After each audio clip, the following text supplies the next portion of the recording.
Now let's talk about sapphires today.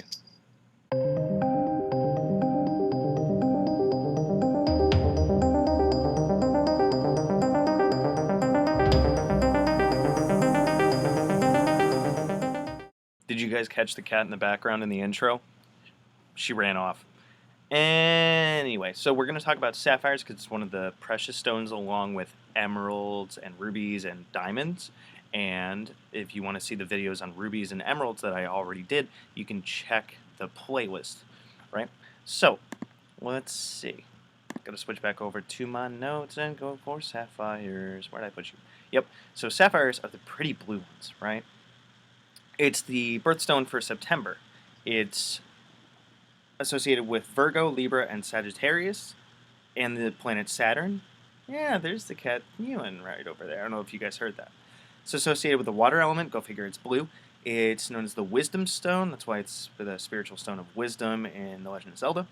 It's made of corundum, like rubies, but all colors of corundum are called sapphires except for red, which is, of course, rubies. So they are very, very similar. Sapphires aren't just blue, though. They come in blue, yellow, pink, white, indigo, and green. And they were known, just like emeralds, as far back as Egypt. And star sapphires, if you've ever seen those, they have these crossed lines on them. And ones that have 3 crossed lines are said to represent hope, faith, and destiny. So German lore about sapphires classifies star sapphires as victory stones.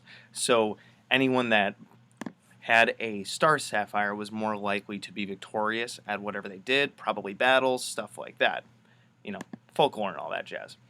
So sapphires fight depression, they improve bone density and bone strength, they fight dementia and Alzheimer's, they can heal burns, eye problems, blood disorders, reduce thrombosis, varicose veins, and blood clots, can lower fevers, help with diseases of the intestines, the brain, and the nervous system, can align physical, mental, and spiritual planes, which is very, very, very interesting, especially if you're trying to work with magic, because you want a, how do I put this? You want a clear channel from astral to mental to physical. So it can foster concentration, peace of mind, calming effects. Think about the calming waters, right? Water's blue, although not all sapphires are blue. Maybe that analogy fell flat. Anyway, so it's also good for creative expression, meditation, self-appreciation, spiritual development, studying, memory, can increase endorphin release, reduce confusion, and is very, very good for astral travel. So sapphires are rather interesting in that they're very, very similar to rubies, but they're not exactly rubies. And I think it's really cool when you have stones that they're not just classified based on their look, right? So sapphires can be any number of colors.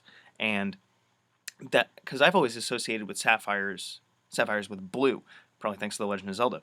But they're just really interesting that you can have it in other colors. I wonder which one is like the most popular or something. If any of you guys have ever worked with sapphires or you own them and you've used them in your spiritual practice, please let me know about your experiences down in the comments.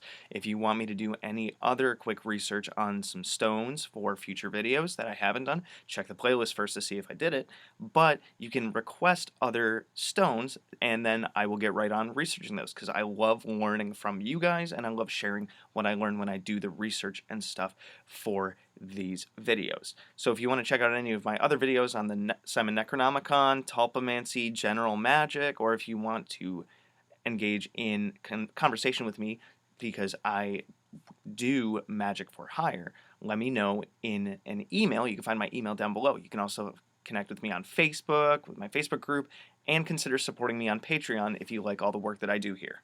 Good hunting. Thanks for watching my video. So if you want to check out my playlists, I have, among others, the Simon Necronomicon, the Tree of Life, General Magic, Tulpamancy, a playlist on my books, the elements, stones, the theories that govern magic, and the gods and goddesses of Mesopotamia.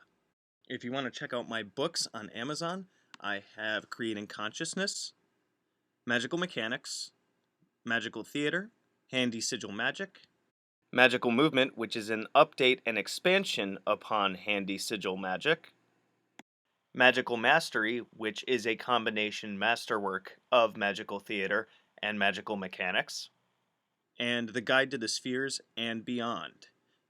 You can also find me on Facebook at Magickology YT.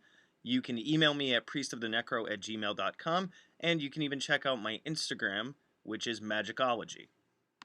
And good hunting.